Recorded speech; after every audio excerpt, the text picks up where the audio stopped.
तो unique classes Lucknow में आपका स्वागत है। उम्मीद करता हूँ कि आप ऑफिसर बनने के लिए अब अपनी मेहनत को और भी बढ़ा रहे होंगे, क्योंकि एग्ज़ाम्स दिन बे दिन नज़दीक आ रहे हैं। तो चलिए, हम लोग क्या पढ़ रहे हैं इस समय। वन वर्ड सब्स्टिट्यूशन में टेस्ट नंबर 6 तक कर चुके हैं और आज टेस्ट नंबर 7 से करते हैं। ठीक है, आज थोड़ी सी और स्पीड मेंटेन करते हैं, देखते हैं कि थोड़ा सा और कर सके तो अच्छा होगा।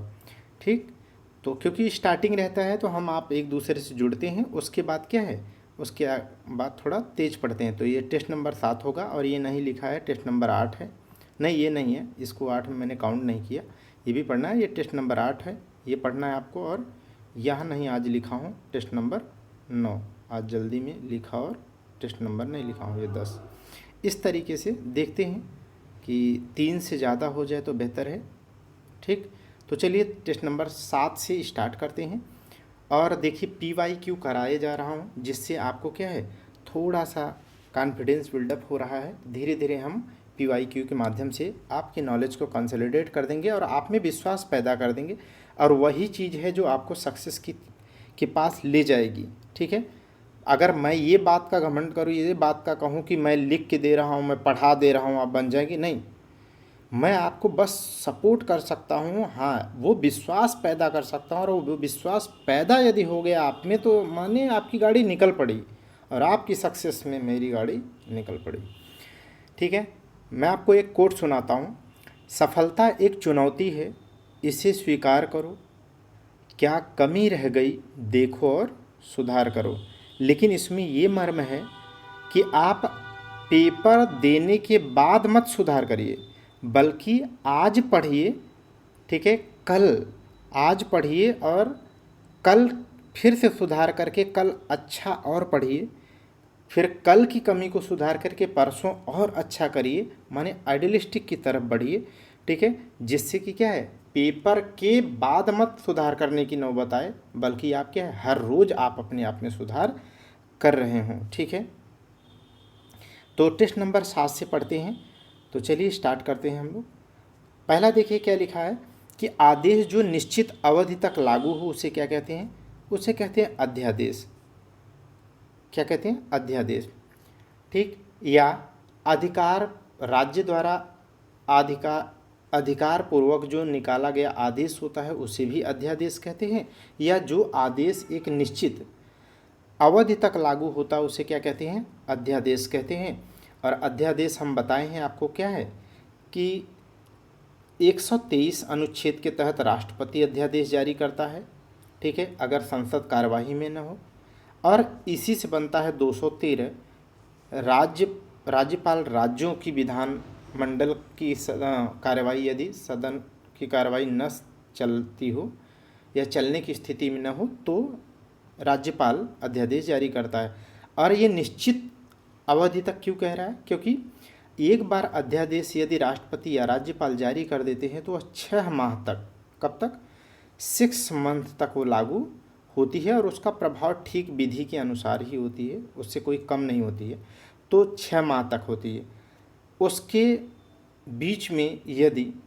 बीच में यदि संसद की बैठक स्टार्ट हो जाती है, बैठक या कार्यवाही प्रारंभ हो जाती है, तो जिस दिन पहली बैठक होगी उस दिन से 6 सप्ताह के अंदर, क्या बोल रहा हूँ मैं, जिस दिन बैठक स्टार्ट हो गई उसके 6 सप्ताह के अंदर ही यदि इस अध्यादेश के संदर्भ में पॉजिटिव, माने इस अध्यादेश को कंटिन्यू रखने का विधि नहीं पारित की जाती है, अध्यादेश को कंटिन्यू जारी रखने के लिए संसद में सहमति नहीं बनती है, तो ये अध्यादेश समाप्त वहीं हो जाएगा। ठीक, तो इसीलिए कह रहा है कि अवधि, क्योंकि 6 महीने तक स्टार्टिंग में लगती है।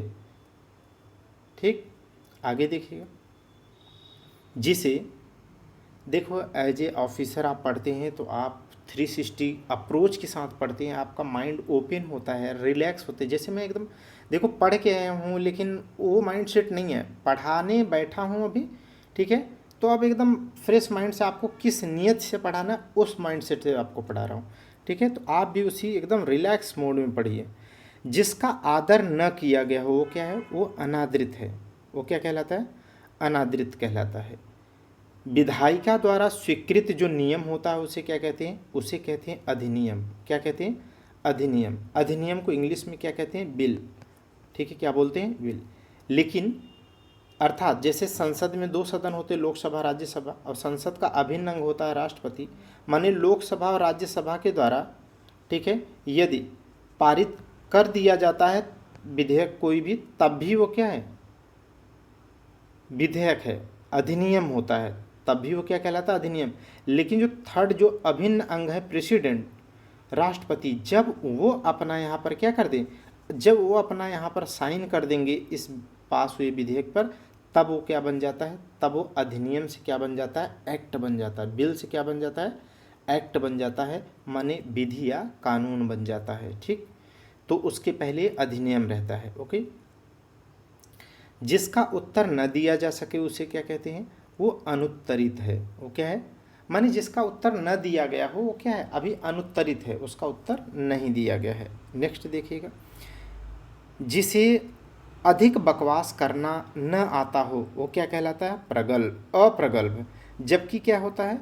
जबकि आपको कई बार बताया हो, प्रगल्भ माने वो बहुत जो बातूनी होता है, जो बहुत बात करता है। यही चीज़ आगे भी पढ़ेंगे, पर पे आएगा तो सीख लीजिए। जो प्रगल्भ माने जो बहुत ज़्यादा बात करता है, बातूनी, ठीक है, और जो बिल्कुल नहीं बोलता, मौन है, और जो बहुत नपा तुला बोलता है उसे क्या कहते हैं? उसे कहते हैं मितभाषी। क्या बोलते हैं? मितभाषी। ठीक है, नपा तुला बोलता है माने कम बोलता है। ठीक है, आगे देखिएगा, जैसे अपने जो हिस्ट्री नहीं, जो घटना चक्र पढ़ा रहे हैं निर्मल सर, वो एकदम क्या है? एकदम मितभाषी हैं। ठीक है, वो सारे टीचर बोल रहे होते हैं तो वो बीच बीच में एक दो बार बोलते हैं। तो इस तरीके से जिसमें शक्ति न हो उसे क्या कहते हैं? वो अशक्त है। वो क्या है? अशक्त है। नेक्स्ट देखिएगा, बिल्कुल बरसात न हो उसे क्या कहते हैं? मोस्ट इम्पॉर्टेंट है, इसे मैं रटाया भी हूँ। उसे क्या कहते हैं? उसे कहते हैं अनावृष्टि। इसको मैं बताया हूँ ना। देखो, वृष्टि माने क्या होता है? वृष्टि माने होता है बरसात। वृष्टि माने क्या होती है? बरसात। और अगर बहुत कम बरसात हो, ठीक है, ऐसे लिख देता हूँ, वृष्टि। ये सीखते जाओ आप, यही सब सीखना है, बाकी तो सब रटना है यार। देखो, अगर वृष्टि माने बरसात आप रटे रहेंगे तो जहाँ कम बरसात होगी उसे क्या कह लेंगे? अल्पवृष्टि। और जहाँ पर बिल्कुल भी न बरसात हो उसे क्या कहेंगे? उसे कहेंगे अनावृष्टि कह लीजिएगा। क्या कह लीजिएगा? अनावृष्टि। लेकिन जहाँ बहुत अधिक बरसात हो उसे क्या कहेंगे? बोलिए, वहाँ कह लीजिएगा अतिवृष्टि। क्या कहते हैं उसे? अतिवृष्टि। अतिवृष्टि। और ये मैं पढ़ा चुका हूँ, अतिवृष्टि का विलोम होता है क्या? अनावृष्टि। ठीक है, तो इस तरीके से आप इन्हें याद रखिएगा। आगे देखिएगा क्या कह रहा है, जिसका विभाजन न किया गया हो वो क्या कहलाता है? जिसका विभाजन न किया गया हो वो क्या है? अविभक्त है। क्या है? अविभक्त है। नेक्स्ट देखिएगा, जो नहीं, बिना देख रेख का जो जानवर होता है वो क्या है? अनेर। क्या कहते हैं? अनेर। गांव में बहुत शब्द जो है बोला जाता है कि अनेर मतलब अनेरे सब जानवर जो है पूरा उनका खेत देखिए चर रहे हैं। तो इस तरीके क्या, अनेर जानवर माने वे जानवर जो अनायास ऐसे ही घूमते रहते हैं, किसी की भी खेती में घुस जाते हैं। तो बिना देख रेख के, ये जानते रहिएगा, ये पूछा जा चुका है सवाल अनेर। ठीक है, ऐसा नहीं है कि ऐसे ही लिख दिया है। नेक्स्ट देख लीजिएगा क्या कह रहा है, अंक। अंक माने होता है गोद। गोद की पर्यायवाची क्या होती है? अंक। क्या होती है? अंक। तो अब याद रखिएगा, चाहे गोद में स्थान पाया हुआ हो या अंक, अंक दिया होगा तब तो आप टिक कर लेंगे बहुत अच्छे से। लेकिन अगर गोद में दिया हो तो गोद का ही पर्यायवाची अंक होता है। अंक में स्थान पाया हुआ उसे क्या कहते हैं? उसे कहते हैं अंकस्थ। माने स्थान जो पाया हो किसमें? अंक में, न गोद में, उसे क्या कहेंगे? अंकस्थ। क्या कहते हैं? अंकस्थ। देखो, ऐसे ही होता है अंकशायी। अंक माने गोद में, जो गोद में सोता है उसे क्या कहते हैं? अंकशायी। मोहब्बत में जो सोते हैं लोग, अंकशायी। लेकिन अगर वो कोई लड़की या मतलब हीरोइन या नायिका है जो किसी की गोद में सोती है तब उसे क्या कहेंगे, अंकशायिनी। क्या बोलेंगे, अंकशायिनी। ठीक है, अब सीखते जाओ। और जो गोद में या अंक में स्थान पाया है उसे क्या कहेंगे, अंकस्थ। ठीक, नेक्स्ट देख लीजिएगा, जो परिणय, बस 10 सेकंड होल्ड रखिएगा क्योंकि बोलना बहुत दिक्कत हो रही है, पसीने, फैन बंद है, गला सूख जा रहा है। जो परिणय सूत्र में न बधा हो उसे क्या कहते हैं, अपरिणीत। क्या बोलते हैं, अपरिणीत। और परिणीत शब्द का आप प्रयोग देखते हैं, ठीक है, फलाने की शादी में। विकृत या बिगड़ा हुआ शब्द, विकृत या बिगड़ा हुआ शब्द क्या कहलाता है, अपभ्रंश। क्या कहलाता है, अपभ्रंश। इसको भी मैं आपको पढ़ा चुका हूँ। जैसे क्या हो गया एक विकृत या बिगड़ा हुआ शब्द जो है, जैसे हम लोग कहते हैं ना, संस्कृत से पाली, पाली से प्राकृत, प्राकृत से अपभ्रंश। यही क्रम पढ़ते हैं ना जीएस में, जो बहुत बार पूछता है, और पीसीएस के सी सेट में भी आता है हिंदी वाले टॉपिक में। तो यही अपभ्रंश है, विकृत या बिगड़ा हुआ। अगले नेक्स्ट देख लीजिएगा, सोच समझकर कार्य न करने वाला जो होता है वो क्या है, अविवेकी है। कहते नहीं कि क्या बिना विवेक के काम कर रहे हो तुम। नेक्स्ट देख लीजिएगा, जहाँ समझाना होगा वहाँ हम लोग मेहनत करेंगे, इतना तो आप समझते हैं। जो पहले कभी घटित न हुआ हो उसे क्या कहते हैं, तो अघटित है। अघटित है, उतना इम्पोर्टेंट नहीं है। जिस वस्त्र को पहना नहीं गया हो, इसे लिख लेना भैया, इसे कहते हैं 100 टाइम इम्पोर्टेंट।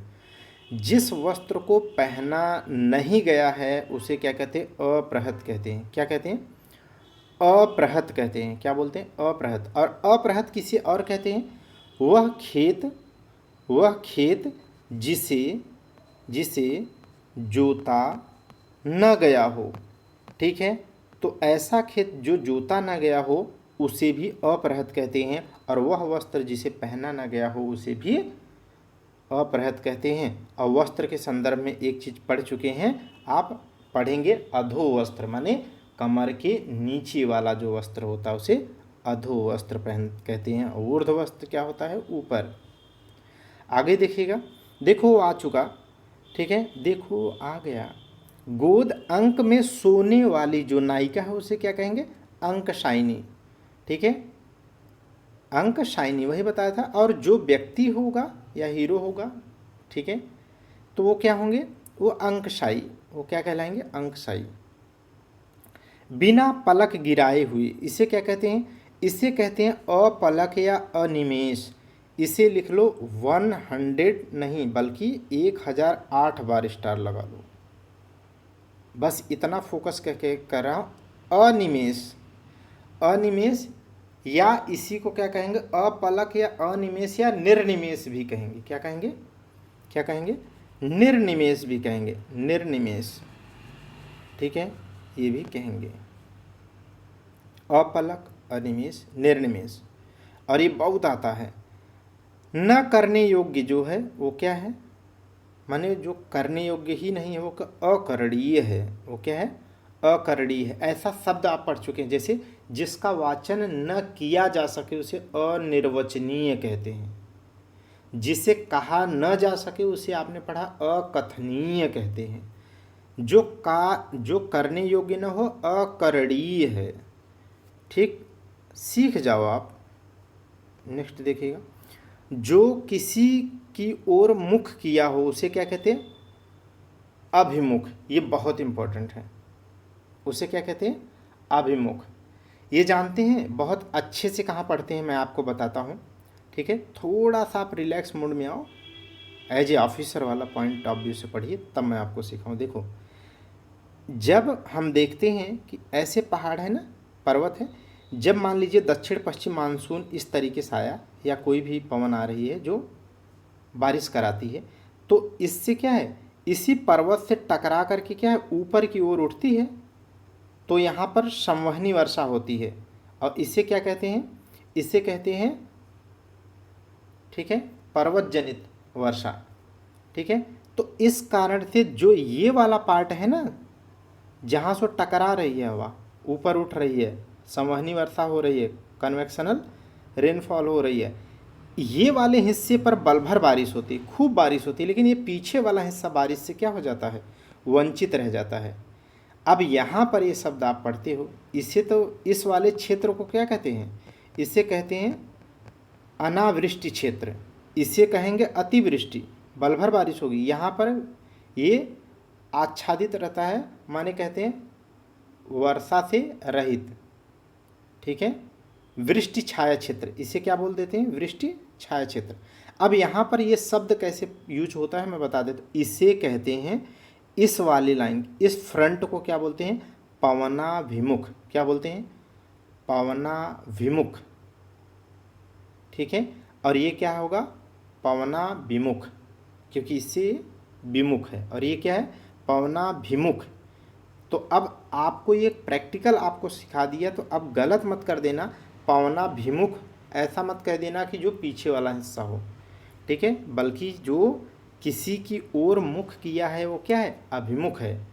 पवन का वो हिस्सा जो सामने है उसे क्या कहेंगे, पवनाभिमुख। नेक्स्ट देख लीजिएगा, यही है 360 आपको, ताकि ज़्यादा से ज़्यादा दिमाग में फिट बिठाया जाए, ये तात्पर्य है, ठीक है। मैं अपना ज्ञान का प्रदर्शन यहाँ नहीं कर रहा हूँ जीएस का। जिस देखिएगा नीचे की ओर मुख किए हुए, तो हम लोग जानते हैं ना, अगर ऊपर की तरफ करेगा तो ऊर्ध्वमुखी होगा, और नीचे की तरफ होगा तो अधोमुख होगा। जैसा कि कमर के नीचे वाला अधो वस्त्र हो जाता है, ठीक है, तो वही अधो मतलब नीचे। तो इस तरीके से आप कर लेंगे। जो अगला देखिएगा, जो व्यय न किया जा सके उसे क्या है, अव्यय है। वो क्या है, अव्यय है। अव्यय नहीं बोलेंगे, अव्यय बोलिए, ऐसे ज़्यादा तार्किक शब्दों का प्रोनाउंसिएशन होगा। अव्यय अलग चीज़ हो जाता है, हिंदी में क्या हो जाता है, अव्यय। किसी शुभ कार्य को विधि विधान से करना क्या कहलाता है, अनुष्ठान। ये भी पूछा जा चुका है सवाल। अच्छा, ये याद आया कुछ, ये PYQ जो कराया था उसमें ये पूछा तो गया था, अनुष्ठान, यही वाला सवाल तो था। वह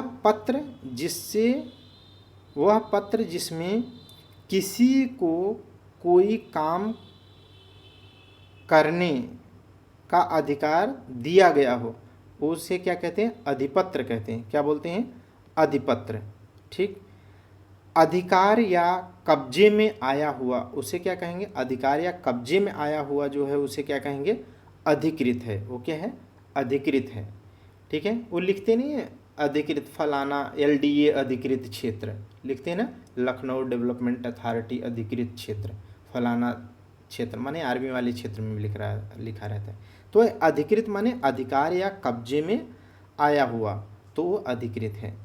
नेक्स्ट देखिएगा, जिसका जन्म अंडे से हुआ हो उसे क्या कहते हैं, उसे अंडज कहते हैं। अब ये मैं यहाँ केवल लिखने का तात्पर्य, केवल मैं ये आपको बताना चाहता था कि ज मतलब क्या होता है। अब यहाँ समझ लो, जन्म या उद्भव, समझ गए, ठीक है, या उत्पन्न, तो यहीं से बनेगा वो पंकज से। पंक माने कीचड़, कीचड़ में जन्म लेने वाला पंकज, पंकज क्या हो जाएगा, कमल की पर्यायवाची, जलज हो जाएगा, नीरज हो जाएगा, ठीक है। तो ये सब क्या है, सीखना है, जमन जन्म ले। ऐसे ही आगे चल करके अंडज का विलोम मिलेगा पिंडज, माने जो शरीर से उत्पन्न होगा वो क्या कहलाएगा, पिंडज कहलाएगा, अंडज ये है।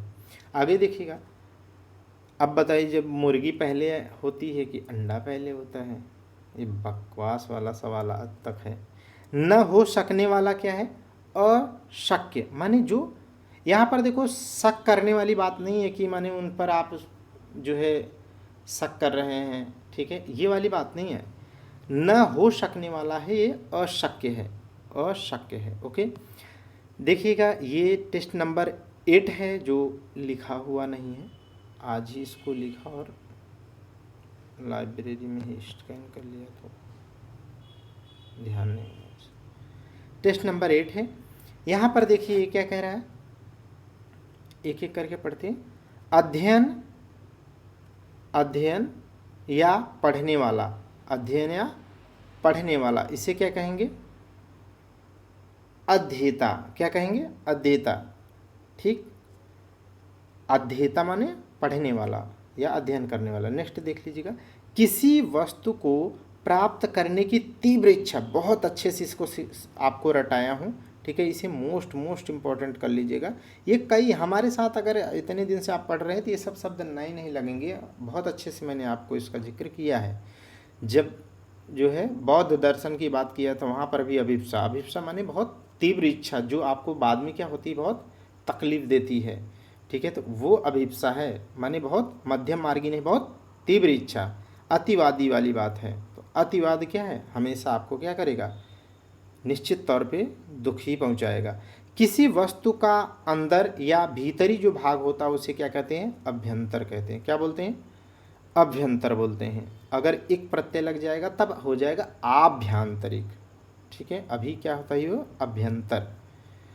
नेक्स्ट देख लीजिएगा क्या कह रहा है, सार्वजनिक नहीं, सर्वाधिक संपन्न शासक या अधिकारी जो होता है उसे क्या कहते हैं, अधिनायक। क्या कहते हैं, सर्वाधिक जो शक्तिशाली शासक होता है ना, सर्वाधिक संपन्न, सर्वसत्ता संपन्न जो बोलते हैं ना, सर्वसत्ता का अधिकारी, उसे कहते हैं अधिनायक।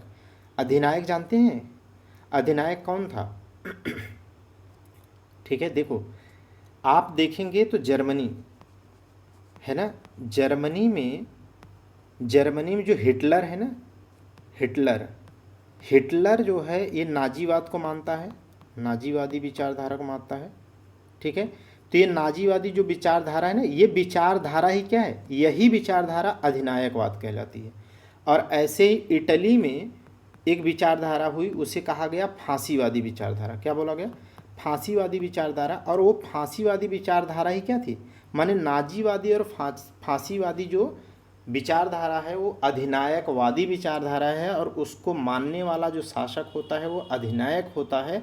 अर्थात हिटलर और नाजीवादी को मानने वाला मुसोलिनी, इटली का जो मुसोलिनी है, ठीक है, ये दोनों ही क्या थे, ये दोनों ही हिटलर थे, ये दोनों ही क्या है, हिटलर थे। बिस्मार्क भी क्या था, इटली का एकीकरण करने वाला बिस्मार्क भी क्या था, अधिनायकवाद की विचारधारा को मानता था, ठीक है। तो ये अधिनायकवाद होते हैं, और यही शब्द है वहाँ पर वर्ल्ड हिस्ट्री में अधिनायकवाद। मैंने बता दिया ना, अधिनायकवाद क्या होता है, एक विचारधारा है, और जो व्यक्ति होता है वो क्या है, अधिनायकवादी कहलाता है, ठीक।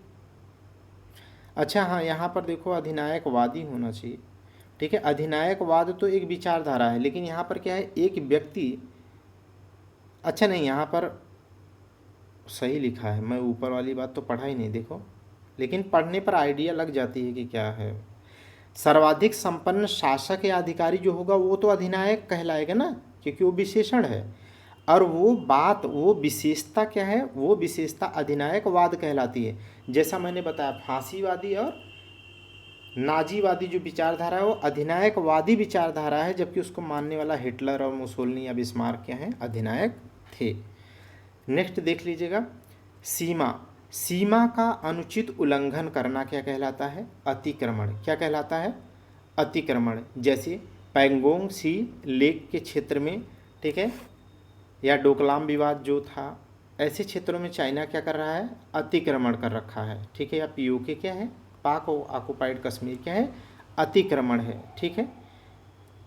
आगे देखिएगा, एक बात मैं आपको और सिखा दूं, अगर आपको ये पढ़ते वक्त इस तरीके से उदाहरण आपको समझ में आने लगे, आप उसको रिलेट करके किसी अच्छे उदाहरण के साथ अगर रिप्रेजेंट करना सीख जाएंगे, तो जो सबसे हार्ड टॉपिक में एक टॉपिक आता है मुहावरे और लोकोक्तियाँ, उसको करते वक्त आपके विवेक में आने लगेगा कि मुझे इसका कैसे वाक्य प्रयोग करंट के हिसाब से करना है, कैसे धार्मिक कैसे करना है, कैसे सांस्कृतिक करना, कैसे इम्पोर्टेंट कीवर्ड को यूज करना है, वो आएगा। इसीलिए मैं आपको 360 के अप्रोच से पढ़ाता हूँ, आपके विवेक को खोलना चाहता हूँ, ताकि आप क्या है, बेहतर एक ऑफिसर बन सके। आगे देखिएगा, लिखा है कि अधिकारी जो अपने अधीन कार्य करने वाले कर्मचारियों की क्या करता है, कर्मचारियों की निगरानी करे, उसे क्या कहते हैं, उसे कहते हैं अधीक्षक। क्या बोलते हैं, अधीक्षक। और यह जो विशेषता होती है उसे कहते हैं अधीक्षण की माने क्या कहते हैं, ऐसा करना अधीक्षण है, जो ऐसा करता है वो विशेषण हो जाएगा तो अधीक्षक कहलाएगा। और अधीक्षण शब्द कहाँ पढ़ते हैं, हाई कोर्ट के द्वारा, कौन, हाई कोर्ट के द्वारा अपने अधीनस्थ, ठीक है, अपने अधीनस्थ जितने भी नीचे के न्यायालय हैं उनका अधीक्षण करने की उसके पास पावर है। हाई कोर्ट के पास क्या है? पावर है, अधीक्षण की पावर है। आप मुझे प्लीज़ इसका आर्टिकल बता देना, मैं आपसे एक अनुच्छेद पूछ रहा हूँ, ठीक है, कि हाई कोर्ट के, ठीक है, अधीक्षण की से संबंधित आर्टिकल कौन सा है? क्या 238 है क्या? जो पहले न देखा गया हो उसे क्या कहते हैं? वो कहते हैं अदृष्ट पूर्व। अदृष्ट पूर्व। जो दबाया न जा सके उसे क्या कहते हैं? अदभ्य। उसे क्या कहते हैं? अदभ्य। और जिसका दमन न किया जा सके अदम्य है, जैसे भारतीय सेना, ठीक है, जो दबाया न जा सके वो अदभ्य है। इस समय जैसे मोदी जी को पाकिस्तान की न्यूक्लियर बम के कहने से उनको दबाया नहीं जा सकता है, ठीक है, उनकी पॉलिसी क्लियर है। तो टेस्ट नंबर 8 देखिए, वो छोटा सा था पार्ट, इसीलिए उसको किसी टेस्ट में काउंट नहीं किए थे। चलिए आगे हम लोग बढ़ते हैं। इसमें क्या करना है? जो इधर उधर घूमता हुआ आ जाए उसे क्या कहते हैं? उसे क्या कहेंगे? उसे घुमंतुक मत कह देना, उसे कहते हैं आगंतुक। उसे क्या कहते हैं? जो इधर उधर घूमता हुआ आ जाए उसे क्या कहते हैं? आगंतुक। जो इधर उधर घूमता है वो तो घुमक्कड़ होगा, लेकिन जो इधर उधर घूमता हुआ आ जाए आपके यहाँ, वो क्या है? वो अतिथि के समान होता है, इसीलिए क्या है? उसे आगंतुक बोलते हैं। उसे क्या बोलते हैं? आगंतुक। विवेक आप ओपन करके पढ़ना, ताकि किस तरीके से पूछे सब कर लीजिएगा। किसी मत का सर्वप्रथम प्रवर्तन करने वाला क्या कहलाता है? आदि प्रवर्तक। क्या कहलाता है? आदि प्रवर्तक। जैसे जैसे अद्वैतवाद। अद्वैतवाद। अद्वैतवाद की विचारधारा किसने प्रतिपादित किया था? आदि गुरु शंकराचार्य। तो उन्होंने सर्वप्रथम इसका क्या है, इस मत को अगर उन्होंने इसका प्रवर्तन किया तो क्या कहलाएंगे? वो आदि प्रवर्तक। क्या कहलाएंगे? आदि प्रवर्तक। ओके, आगे देखिएगा। ठीक। अच्छा, एक चीज़ मैं बताता हूँ, थोड़ा सुधार कर लीजिएगा एक जगह। जैसे लास्ट टाइम अभी PYQ पढ़ा रहा था ना, 60 क्वेश्चन जो PYQ कराए हूँ, उसमें किसी, आई थिंक मुझे जहाँ तक याद आ रहा है, किसी क्वेश्चन में मैं चोल राजवंश की बात किया हूँ, और चोल राजवंश में क्या है, उदाहरण देते वक्त कृष्ण देव की बात कर दिया था। किसकी बात किया था? कृष्णदेव शासक की बात किया था। जबकि कृष्णदेव शासक चोल साम्राज्य से संबंधित न होकर के ये किससे हैं? ये विजयनगर में जो संगम, नहीं, विजयनगर की जो सालू, तुलु और अरावेडु जो वंश हैं, ठीक है, उसी में तुलु वंश के शासक हैं और महान शासक हैं। इन्होंने भगवान कृष्ण के नाम से विट्ठल देव का मंदिर जो बनवाया है, जिसमें क्या है, ऐसे कई पिलर हैं, और हर पिलर में जो है, आप उसमें अगर किसी से ठोकते हैं तो उसमें अलग अलग साउंड आता है। किसी में सा, किसी में रे, गा, मा, पा, धा, नी, सा, माने 7, माने ये स्वर आते हैं, हर पिलर से अलग अलग आते हैं। ये कृष्णदेव राय हैं, ठीक है। अब बाकी चोल साम्राज्य में तो जो है राजराज प्रथम है, राजेंद्र प्रथम है, ठीक है, ये सब थे। बस ये थोड़ा सुधार कृष्णदेव राय वाली बात। चलिए आगे देख लीजिएगा। यहाँ पर क्या है? अधिकार पूर्वक कहा गया या किया गया हो उसे क्या कहेंगे? वो आधिकारिक है। वो क्या है? आधिकारिक। जब आधिकारिक आदेश आएगा तो आप जो है जबरदस्त निर्णय लेते हैं। जो स्वयं का मत मानने वाला हो, क्या है? वो आत्मभिमत है। वो क्या है? आत्मभिमत है। स्टार लगा है, इंपॉर्टेंट है। आत्मभिमत माने स्वयं का मत मानता है, जैसे मनमौजी राजा, ठीक है। आगे देखिएगा। आशा से अधिक जिसकी आशा न की गई हो, माने या तो कह लीजिए कि आशा से अधिक, अथवा कह लीजिए एक वाक्यांश दूसरा कि जिसकी आशा न की गई हो उसे क्या कहेंगे? आशातीत। और आशातीत, तीत का मतलब मैं आपको समझाया हूँ, जब इसमें तीत लगा हो तो क्या है? उससे परे, उससे परे या उसके बाहर, जैसे गोतीत, जैसे इंद्रियातीत, जैसे इंद्रियातीत, जैसे आशातीत, आशा से परे, आशा से बाहर या आशा से परे, ठीक। बस ऐसे सीखना है। शब्द तो बदल जाएंगे, वाक्यांश बदल जाएंगे, लेकिन कॉन्सेप्ट नहीं बदलेगा। क्या ही है यार। दैव या प्रकृति द्वारा होने वाला दुख। अच्छा, ये बहुत अच्छे से रटाया हूँ, ठीक है। विलोम या किसी अन्य में मैं दोनों को शब्द को पढ़ाया था और बोला भी था वहाँ पे, वो काम आ रहा है। देखिए, देवता या प्रकृति के द्वारा, माने दैव या प्रकृति के द्वारा जो दुख आपको नसीब होता है, ठीक है, उसे क्या कहते हैं? उसे कहते हैं आधिदैविक। क्या बोलते हैं? आधिदैविक, ठीक है। और भूतों अर्थात जीवों द्वारा। भूतों और जीवों का मतलब क्या है? भूतों और जीवों का मतलब क्या है? जैसे आपका ही परम मित्र क्या कर दे, आपका ही परम मित्र आपसे ही क्या है, आपके पीछे मतलब धोखा दे, आपको ही चोट पहुंचा दे, आपकी ही हत्या करने की बात करे, आपको ही पीट दे, तो इस तरीके से क्या है, उसके द्वारा, माने किसी व्यक्ति के द्वारा दिया गया जो दुख है उसे क्या है? आदि भौतिक कहेंगे। क्या कहेंगे? आदि भौतिक। या गाड़ी जा रहे हैं, जानवर टकरा गया, वो भी आदि भौतिक है। अगला देखिएगा, ऋषि निर्मित अथवा कथित। इसे 1000 बार लिखना। इसे कितनी बार लिखना? 1008 बार इसे स्टार लगा लेना। इसे कहते हैं ऋषि निर्मित अथवा कथित। उसे क्या कहते हैं?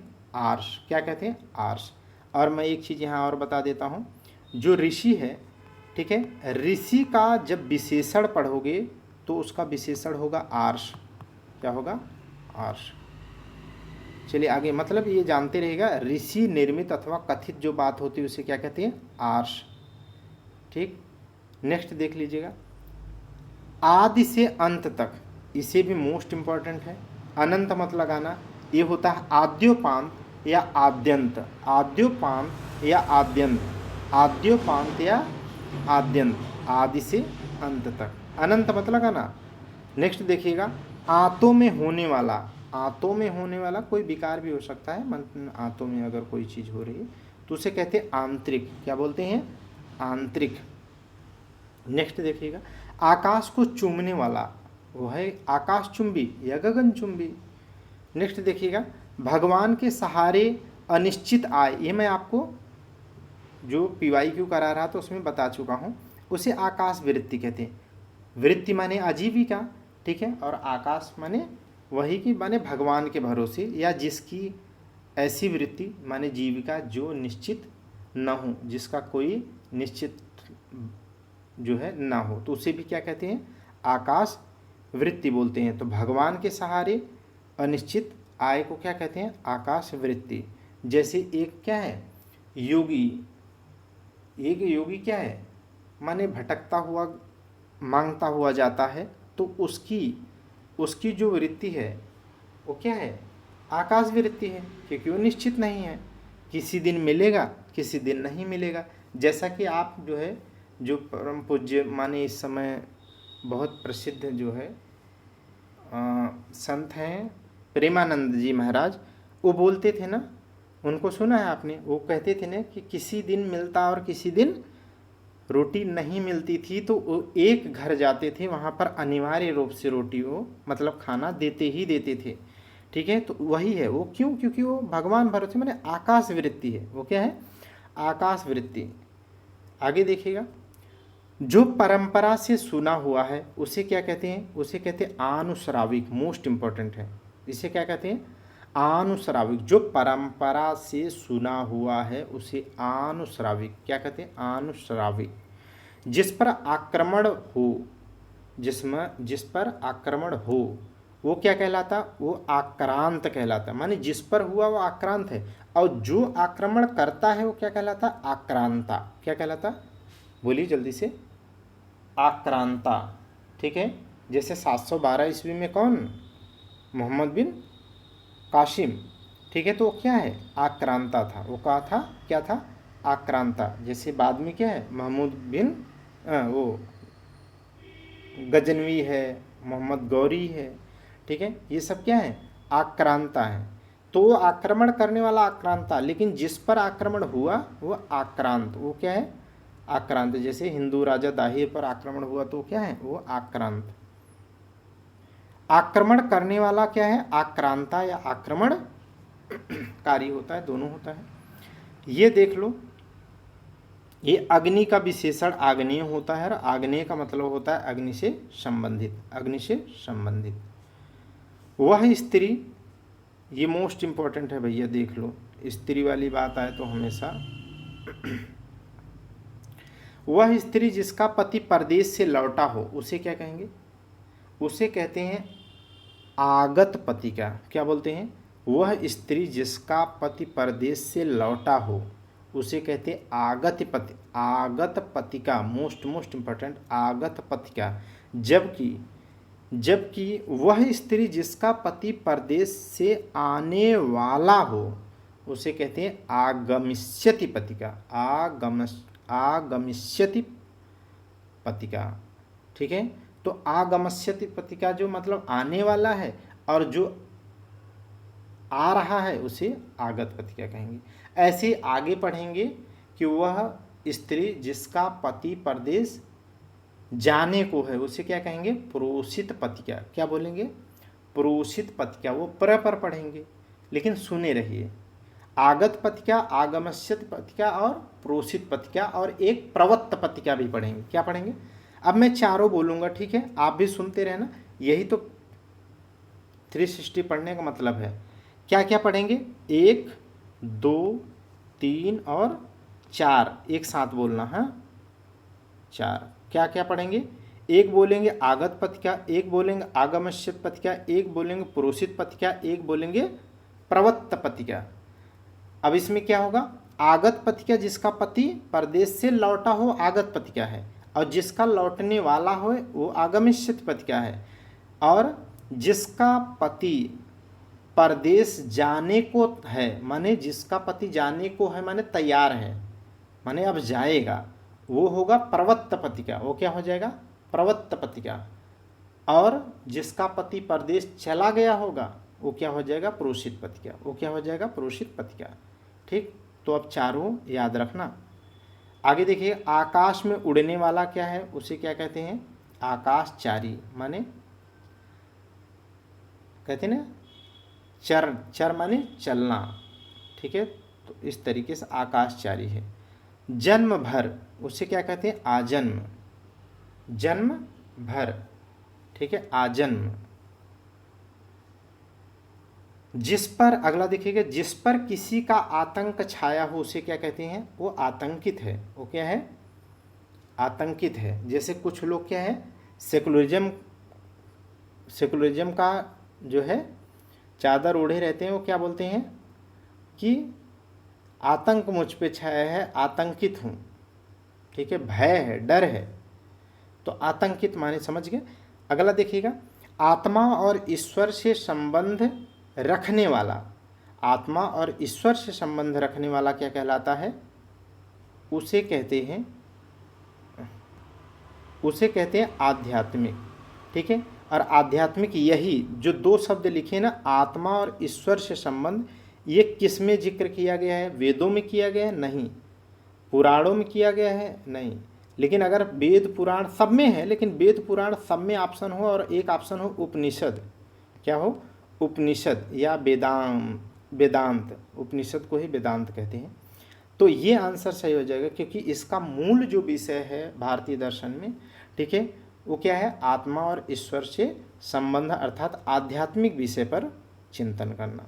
ठीक, आगे देखिए, आभार मानने वाला, आभार मानने वाला आभारी कहलाता है। देखो कितना सीखना है आपको, मैं उदाहरण से बताता हूँ। देखो, आभार मानने वाला, इसे आभारी कहेंगे। देखो भावार्थ एक ही निकलेगा, जबकि किए गए उपकार को मानने वाला आभारी नहीं कहलाता, उसे कहते हैं कृतज्ञ। क्या कहते हैं? कृतज्ञ। देख रहे हैं कि नहीं? मतलब आप समझो इस चीज़ को, ऐसे ही पढ़ो, बारीकियाँ पढ़ो, तब आप सच में ऑफिसर बनोगे। और धुआंधार जब एक पीक पर आ जाओगे ना, तो कोई रोक नहीं सकता है, सारे पेपर निकलते हैं यार। ठीक है, जो अपनी हत्या स्वयं करे उसे क्या कहते हैं? आत्महंता। जो अपनी हत्या स्वयं करे उसे क्या कहते हैं? आत्महंता कहते हैं, या आत्मघाती। आत्मघाती। जैसे मुजाहिदीन जो भारत में क्या है, स्लीपर सेल जो एक्टिव हो रहे हैं ना बार बार इस समय, वो क्या है, आत्मघाती बम की तरह पेट फुलाए फूटते घूमते हैं ना, ठीक है। तो क्या है, वो आत्मघाती माने स्वयं की हत्या करते हैं। आगे देखिएगा, जो अपने पैरों पर खड़ा हो उसे क्या कहते हैं, उसे आत्मनिर्भर कहते हैं। क्या बोलते हैं, आत्मनिर्भर, ठीक। और ये 8 हो गया, ये थर्ड है ना, थर्ड यही कर लेते हैं, तब टाइम हो जाएगा, देख लेंगे। नेक्स्ट देखिएगा, ये टेस्ट नंबर 9 हो जाएगा। ये क्या है, टेस्ट नंबर 9 है, ठीक है। ये आज लिखा था, इसमें निशान नहीं है, ये आज का है। चलिए आगे देखते हैं। जो किसी नियम का पालन न करे उसे क्या कहते हैं, उसे उच्छृंखल कहते हैं। बहुत इंपॉर्टेंट है यार, इसे माने क्या ही बताऊँ आपको, रट लो प्लीज। उच्छृंखल, ध्यान से सुनना आप, मैं जो बोल रहा हूँ। जो किसी नियम का पालन न करे माने वो व्यक्ति है, वो व्यक्ति है जो किसी नियम का पालन न करे, तब वो उच्छृंखल है। क्यों, क्योंकि ये व्यक्ति है इसलिए वो विशेषण है। लेकिन जो किसी नियम का पालन, मतलब किसी नियम का पालन न करना, समझ गए कि वो गुण या विशेषता, माने विशेषता की बात करें, वो विशेषता क्या कहलाएगी, उच्छृंखलता। क्या कहलाएगी, उच्छृंखलता। लेकिन जो ऐसा व्यक्ति होगा उच्छृंखलता धारण करेगा, वो विशेषण हो जाएगा, उसे कहेंगे उच्छृंखल। तो वो व्यक्ति होगा उच्छृंखल। अब ऑप्शन में उच्छृंखलता भी रहेगा, इसलिए विशेषण विशेष को समझना है आपको। नेक्स्ट देखिएगा, उपकार करने वाला जो होता है वो उपकारी होता है, और जो दूसरे पर उपकार करता है उसे क्या कहते हैं, जल्दी बताइए आप, जल्दी बताइए आप। उसे कहते हैं परोपकारी। क्या कहेंगे, परोपकारी, ठीक है। नेक्स्ट देखिएगा, जो सब कुछ उदारता से देना जानता है उसे क्या कहेंगे, वो उदार मना है। भगवान ऐसे बहुत कम लोगों को बनाता है, ठीक है, वो उदार मना है, ठीक है। लेकिन वो उसे मनुष्य बनाता है, जिसे मनुष्य बनाता है वो उदार मना अवश्य होता ही होता है। जिस पर किसी काम का उत्तरदायित्व हो उसे क्या कहते हैं, उसे कहते हैं उत्तरदायी। उसे क्या कहते हैं, उत्तरदायी। यहाँ पर एक चीज़ मैं आपको बताता हूँ, यदि सच में लाइफ को बहुत अच्छे ट्रैक पर ले जाना हो तो एक रामबाण बताता हूँ आपको, ठीक है, ठीक है। भगवान ऐसे आपको मित्र, परिवार, पत्नी, प्रेमी, प्रेमिका कोई भी मिले जो आपकी लाइफ में इस तरीके का काम कर सके, और ये रामबाण है, माने आपको सक्सेस कोई रोक नहीं सकता है। इसमें यह है कि अकाउंटेबिलिटी फिक्स कर दो, माने उत्तरदायी बन जाओ किसी एक के प्रति। जितने लोगों का नाम लिया, पति पत्नी, प्रेमी प्रेमिका, भाई बहन, परिवार, उनके प्रति आप अकाउंटेबल बन जाओ। बस कोई मतलब रोक ही नहीं सकता। बस ये है कि डेली का शेड्यूल लिखो, ठीक है। सुबह ही उठ करके लिख लो डायरी में, जैसा कि हम लोग करते थे, ठीक है। लिखते, उसके बाद में क्या है, शाम 10-11 बजे के आसपास उसको भेजिए, ठीक है। आजकल तो फ़ोन की बात है तो आराम से भेजा जा सकता है। और अगर आप भेजने की बात, वो सामने वाला पूछे और चाहे न पूछे, अगर आप भेजते हैं, आप उनके प्रति यदि अकाउंटेबल हो जाएं, तो ये प्रश्न आप अपने आप, ये भेजना ही आप पे अपने आप में प्रश्न लगाता रहेगा ज़िंदगी में, और आपको सक्सेस से कोई रोक नहीं सकता। ये रामबाण है। बस ये है कि आप ईमानदारी से किसी के प्रति क्या हो जाओ, उत्तरदायी हो जाओ, किसी के प्रति हो जाओ, ठीक है, भगवान के प्रति हो जाओ बस। खाने से बचा हुआ जूठा भोजन, इसे बहुत इंपॉर्टेंट है, इसे क्या कहते हैं, उसे कहते हैं उच्छिष्ट। क्या बोलते हैं, खाने से बचा हुआ जो भोजन होता है उसे कहते हैं उच्छिष्ट। वह व्यक्ति जो हाथ उठाए हुए हो उसे क्या कहते हैं, उसे कहते हैं ऊर्ध्वबाहु, उतना इम्पोर्टेंट नहीं है।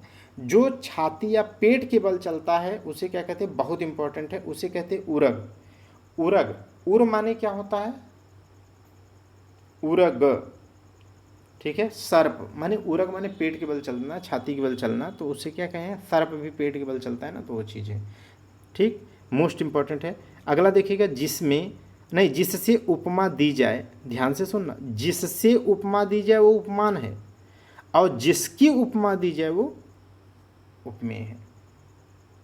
समझ गए कि नहीं? ठीक है। जैसे कन्हैया का अगर पीले वस्त्र से आप उपमा देंगे तो पीला वस्त्र वो उपमान है, क्योंकि उसके माध्यम से कन्हैया की तारीफ कर रहे हो आप। और पीला वस्त्र पहना कन्हैया की बात कर रहे हो तो कन्हैया क्या हो जाएंगे? उपमेय हो जाएंगे, क्योंकि उनकी उपमा दी जा रही है। आगे देखिएगा, कान्हा के प्रति ही हो जाओ, बस हो जाओ किसी के प्रति। अब इसके चक्कर में जो है गर्लफ्रेंड बॉयफ्रेंड नहीं ढूंढना है, नहीं है तो प्रभु के साथ हो जाओ। आगे देखिएगा, जिसका उल्लेख करना आवश्यक हो उसे क्या कहते हैं? उसे कहते हैं उल्लेखनीय है। जिसका उल्लेख करना आवश्यक है उल्लेखनीय है। नेक्स्ट देखिएगा, मोस्ट इंपॉर्टेंट है, सूर्योदय अरुणोदय से पहले का जो समय, माने सूर्योदय के पहले का समय या अरुणोदय के से पहले का जो समय है उसे क्या कहते हैं? उषा काल या ब्रह्म मुहूर्त कहते हैं ना। ब्रह्म मुहूर्त में स्टूडेंट को जगना चाहिए, लेकिन अब तो क्या है, रात्रिचर हो गए, हम खुद 2 बजे सोते हैं। ठीक है, दूसरे को क्या ही बताएं। तो अब देखो, ये मैं PYQ कराते हुए पहले लेक्चर में बता चुका हूँ सब कुछ, लेकिन फिर भी यहाँ बता देता हूँ ताकि आप अच्छा कर सकें। देखो, ये है मिड डे, ये क्या है? 12 बजे, माने ये 12 बजे मध्य दोपहर की बात है। ठीक है, तो इसे क्या कहते हैं? इससे कहेंगे मध्याह्न। क्या बोलेंगे? मध्याह्न। तो ऐसे लिखते हैं ना, सही शुद्ध ऐसे, इसे कहेंगे मध्याह्न। और इसके बाद का समय, 12 बजे के बाद का ठीक बाद का समय जो होता है और सायं के पहले का समय होता है उसे क्या कहेंगे? उसे कहेंगे अपराह्न। क्या कहेंगे? अपराह्न। ठीक है, उसके बाद का जो समय होता है बिल्कुल शाम का समय, उसे क्या कहते हैं? उसे कहते हैं गोधूलि। क्या बोलेंगे? गोधूलि। क्या बोलेंगे? गोधूलि। कहाँ लिखूँ आप? यहाँ पे लिख दो, गोधूलि। और ये मैं गोधूलि बताया था ना कि गैया पहले क्या है, 200 300 गैया एक एक गोपाल चराने जाते थे। तो जब गोपाल लोग गैया लेके आते थे इवनिंग में, तो जिस रास्ते से आते थे खूब बल भर उनके पैरों से क्या है, धूल उड़ती थी, तो उसे कहते थे गोधूलि का जो है समय है। तो इसी का मतलब है कि अपराह्न के बाद का जो समय होता है उसे क्या कहते हैं? गोधूलि कहते हैं। क्या बोलते हैं? गोधूलि। ऐसे ही 12 बजे के जो पहले का समय होता है उसे क्या कहते हैं? उसे कहेंगे पूर्वाह्न। क्या बोलेंगे? पूर्वाह्न। ठीक है, और पूर्वाह्न के पहले का जो समय होगा, ठीक है, सूर्योदय वाला जो समय होगा उसी को कहते हैं सूर्योदय। सूर्योदय या अरुणोदय।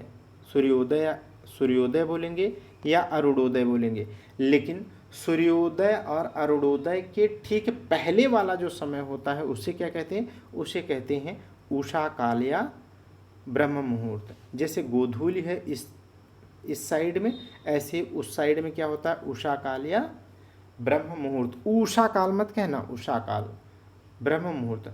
तो देखो, ये मैं आपको किस तरीके से सिखाया।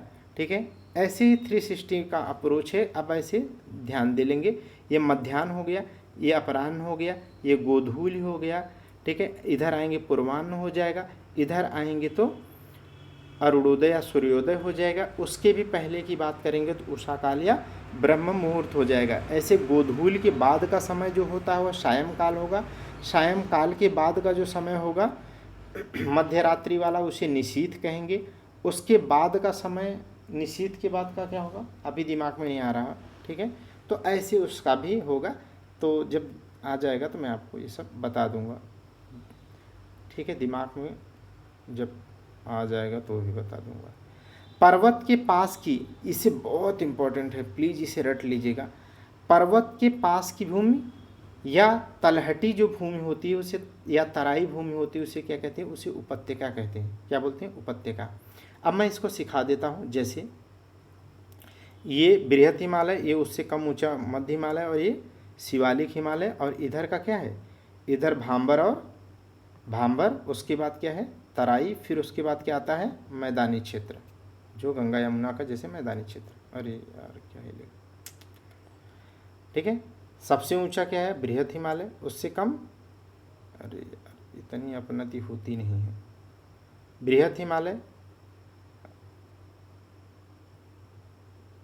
माफ़ करना इतना समय आपका जा रहा है।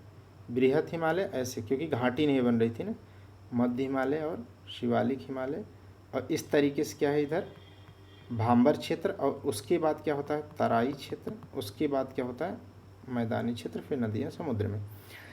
तो देखो यहाँ पर ये जो भाग है ना ऊपर का भाग, देखो यहाँ जो पर्वत के पास की भूमि हो तो पर्वत का पैर ही तो पहले आएगा, गिरिपाद वाला क्षेत्र। तो ये जो पैर वाला भाग होता है, गिरिपाद वाला क्षेत्र होता है, या तराई वाला क्षेत्र या भांबर वाला क्षेत्र जो होता है, इसी को क्या कहते हैं, माने घाटी या तराई वाला जो क्षेत्र होता है इसी को कहते हैं उपत्यका। क्या बोलते हैं उपत्यका, ठीक है। और जो ऊपर वाला हिस्सा होता है, ठीक है, जो ऊपर वाला हिस्सा होता है घाटी के ऊपर वाला जो हिस्सा होता है उसे क्या कहते हैं, उसे कहते हैं अधित्यका। क्या बोलेंगे अधित्यका, उसे क्या बोलते हैं अधित्यका। बस ये समझ लेना है, ठीक है। और ये उदाहरण इसीलिए बता रहा हूँ ताकि आपके दिमाग में ये छवि बन जाए, जब फिगरेटिव पढ़ते हैं तो आपको याद हो जाता है और उससे आपको कई चीज़ें भी मिल जाती हैं। आगे देखिएगा ऊपर आने वाली श्वास, ये भी बहुत इंपॉर्टेंट है, इसे कहते हैं उच्छ्वास। उच्च माने ऊंचाई की ओर, श्वास उच्छ्वास बोलते हैं। क्या बोलते हैं उच्छ्वास। अधित्यका उपत्यका सही से याद रखिएगा, ऊपर आने वाली सांस को क्या कहेंगे उच्छ्वास, नीचे जाएगी तो आई थिंक क्या कहेंगे निश्वास। आगे देखिएगा ऊपर की ओर उछाला हुआ या फेंका हुआ उसे क्या कहते हैं उच्छिप्त, बहुत इंपॉर्टेंट है, उसे क्या कहते हैं उच्छिप्त, ठीक है। ऊपर की ओर उछाला हुआ या फेंका हुआ उसे क्या कहते हैं उच्छिप्त। आगे देखिएगा सूर्य जिस पर्वत के पीछे निकलता है उसे क्या कहते हैं, उसे कहते हैं उदयाचल। यहाँ भी सीख लो, ये पर्वत है, ठीक है, और ये दूसरा पर्वत है, ठीक है। ये पड़ता है वेस्ट में, नहीं इधर तो ईस्ट होता है तो ईस्ट लिखो, ये है ईस्ट में और ये है वेस्ट में। वेस्ट में जैसे गिरनार पहाड़ी मान लो, क्योंकि वेस्ट में सूरज सबसे बाद में कहाँ गुजरात में होता है, तो मैं मान लेता हूँ ये गिरी पहाड़ी है। क्या है ये गिरी पहाड़ी, क्योंकि सबसे पश्चिम में क्या है गिरी पहाड़ी और सबसे सूरज पश्चिम में यहीं पर होता है। और यहाँ पर मान लेता हूँ अरुणाचल प्रदेश में ये, ठीक है, हिमालय पर्वत का भाग है। तो देखो सूरज यहाँ से निकलता है ना अरुणाचल वाले क्षेत्र से, तो यहाँ जहाँ से निकलता है इसे क्या कहेंगे, इसे यहाँ से उदय होता है इसीलिए इसको कहेंगे उदयाचल। क्या बोलेंगे उदयाचल, अर्थात वह पर्वत जहाँ जिसके पीछे से सूरज का क्या होता है उदय होता है उसे उदयाचल कहेंगे। और ये पश्चिम में मान लीजिए गुजरात की गिरनार पहाड़ी के पीछे जाकर के सूरज क्या हो जाता है ढक जाए, ठीक है, तो अस्त हो जाए तो उसे क्या है कहते हैं, उसे कहते हैं अस्ताचल। क्या बोलेंगे अस्ताचल। तो उदयाचल और अस्ताचल, उपत्यका अधित्यका, ठीक है, सब सीखते जाओ। आगे देखिएगा सूर्य जिस पर्वत के पीछे निकलता है वो उदयाचल है, जो उद्धार करता है वो क्या है, वो तो उद्धारक है, भगवान श्री राम उद्धारक थे, ठीक है। और भगवान श्री राम का उद्धार करने वाला नदी में कौन था, निषाद राज थे। तो जिसका उल्लेख किया गया हो उसे क्या कहते हैं उल्लिखित, जिसका उल्लेख किया गया है क्या है उल्लिखित। और जिसका ऊपर उल्लेख किया गया हो उसे क्या कहेंगे भैया, उसे कहेंगे ऊपरी, तब लिखित लिखिएगा, ऊपर लिखित नहीं ऊपरी फिर लिखित। देख रहे हैं ना कितना समझ के लिए डिस्कस कर रहा हूँ। उल्लिखित माने जो लिखा हुआ है, लेकिन ऊपर लिखित जो ऊपर लिखा हुआ है, जिस पर उपकार किया गया हो वो क्या है, वो तो उपकृत है, वो क्या है उपकृत है, ये इंपॉर्टेंट है, ठीक। और जिसने ऋण चुका दिया है उसे क्या कहते हैं, उसे कहते हैं उऋण, उसे क्या कहते हैं उऋण। क्या बोलते हैं उसे उऋण। और जिसने ऋण लिया हो उसे क्या कहते हैं? उसे कहते हैं अधमर्ड। क्या बोलते हैं? अधमर्ड। एक चीज़ जानते रहेगा, कुछ ऐसे जो बहुत इम्पॉर्टेंट और थोड़े से क्लिष्ट, क्योंकि इसमें ज़्यादा क्लिष्ट नहीं है, लेकिन ज़्यादा इम्पॉर्टेंट ये हैं जो निशान लगाया हूँ उन्हें अभी इसमें नहीं लिख रहा हूँ। माने इम्पॉर्टेंट तो ये भी हैं, लेकिन कुछ जो थोड़े क्लिष्ट हैं उनको बिल्कुल अंतिम में जैसे फिल्टर करके दे देंगे, तो वहाँ पर ये अधमर्ड ये सब रहेगा। लेकिन मैं आपको बोलते जाता हूँ, मैं आपके जहन में उतार दूंगा, क्या ही टेंशन लेना है। आप तो एज ए ऑफिसर पढ़ते हो ना, तो याद आएगा आपको। अधमर्ड माने आधा तो मर ही जाता है, जो ऋण ले ले तो आधा तो मर ही जाता है। अब इसका उदाहरण आपको मैं बताता हूँ। अभी अभी कल की न्यूज है, आज ठीक है, आज कितनी तारीख है यार? आज 30 तारीख है ना, घड़ी तो 31 बता रही है, ठीक है। तो अभी कल की ही न्यूज है, सुबह उठ करके मैं न्यूज देख रहा था, तो उसमें एक पूरा परिवार क्या है, एक पूरा परिवार जो है कार में बैठा, सब लोगों ने 7 बच्चे सहित परिवार के सब लोग जो है 7 लोगों ने आर्थिक तंगी की वजह से क्या कर लिया है, जहर खा लिया है। ठीक है, कल 30 की ही न्यूज है जो आज सुबह देख रहा। वही तो है अधमर्ड, माने आधा तो मर ही जाता आदमी वैसे ही ऑलरेडी। पूरा मरना क्या है, नहीं पूरा करेगा तो सामाजिक ताने बाने में वो फिट नहीं बैठेगा, मर ही जाएगा। अधमर्ड। मैं ये कहानी बस इसीलिए याद करा रहा हूँ ताकि आपको अधमर्ड आपके जहन में उतर जाए। मेरा और कोई मरने, मैं न्यूज एंकर तो हूँ नहीं, ठीक है।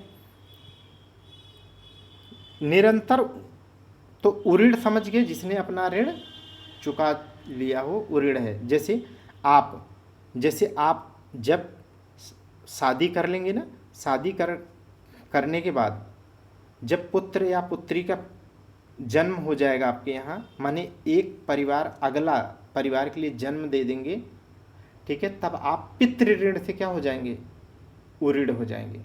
पितृ ऋण से आप उऋण हो जाएंगे तब जब आप संतान पैदा कर देंगे, माने सृष्टि को आगे चलाने वाली एक सिस्टम बना देंगे, तो आप पितृ ऋण से क्या हो जाएंगे, उऋण हो जाएंगे। ठीक है, तो अपने यहाँ क्या है, 3 ऋण होते हैं ना, पितृ ऋण, ऋषि आर्थ ऋण या ऋषि ऋण, ऐसा कुछ होता है, एक और ऋण होता है। 3 ऋण होते हैं, एंशिएंट हिस्ट्री में आप पढ़ोगे। निरंतर ऊंचे उठने की इच्छा क्या कहलाती है, मोस्ट इंपॉर्टेंट है ये, उदीसा। क्या है, उदीसा। आप में कौन सी प्रकृति होनी चाहिए, उदीसा। ठीक है, जैसे हम लोग क्या है इस समय उदीसा की स्थिति में है, माने जॉब कर रहे हैं, बावजूद उसके क्या है, निरंतर प्रगति की तरफ बढ़ने के लिए कंटिन्यूटी के साथ तैयारी कर रहे हैं, तो उदीसा की स्थिति में है। आगे देखिएगा, जिसका हृदय उदार हो उसे क्या कहते हैं, उदार हृदय। ठीक है, उसको क्या कहते हैं, उदार हृदय। जो उदार वृत्ति का हो, वृत्ति माने मनोवृत्ति कहते हैं ना, स्थिति की बात करते हैं। जो उदार वृत्ति का हो उसे क्या कहेंगे, उदार चिता, माने जो उदार चित्त का हो, वृत्ति का हो, टेंडेंसी का हो, तो उसे क्या कहते हैं, उदार चिता। लेकिन सबके लिए अलग अलग शब्द है। देखो, उदार हृदय का अगर है तो उदार हृदय बोल वही सही है, और अगर जो उदार वृत्ति का है तब उदार चिता। इसमें यही बहुत माइन्यूट सा अंतर आएगा, जब ऑप्शन में करोगे तो दो एकदम सेम लगेंगे, लेकिन एग्जैक्ट आपको करना होगा, तब वहाँ पर आपको लगेगा अभी तो बहुत आसान लग रहा है ना, तब समझ में आएगा कितनी मेहनत मांगता है ये। स्थल जल दोनों में रहने वाले को क्या कहते हैं, उसे कहते हैं उभयचर। ठीक है, उभयचर। ठीक है, जैसे मेंढक, ठीक है, और डकबिल भी होता है ना, प्लेटिपस, डकबिल प्लेटिपस, जूता फेंक के मारने वाला जानवर है ना, डकबिल प्लेटिपस।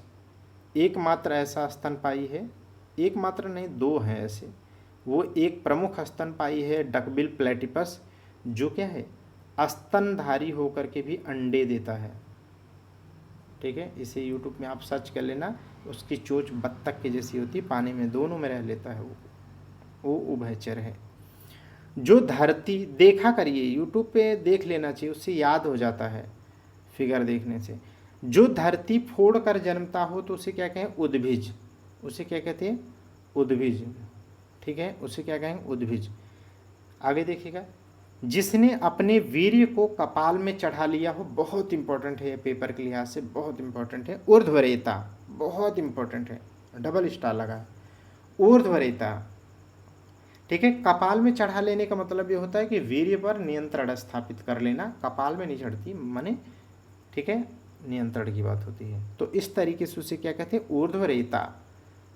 ऊपर की ओर जाने वाला जो है वो क्या है, गमन माने जाना, ऊर्ध्व माने ऊपर, ऊर्ध्वगामी। और नीचे जाने वाले को क्या कह लेंगे आप, सीख लो ना आप, कितना रटोगे, अधोगामी। ऊर्ध्वगामी अधोगामी हो गया, ये विलोम भी होते हैं एक दूसरे के। जिस भूमि में कुछ उत्पन्न ना हो उसे क्या कहेंगे, ऊषर या वंजर। ठीक है, ऊषर या वंजर। ठीक है, तो देख लेते हैं। हाँ, हो गया। ठीक है, आज के लिए यहाँ पर रुकते हैं दोस्तों, फिर मिलते हैं जल्दी ही कल। Thank you class.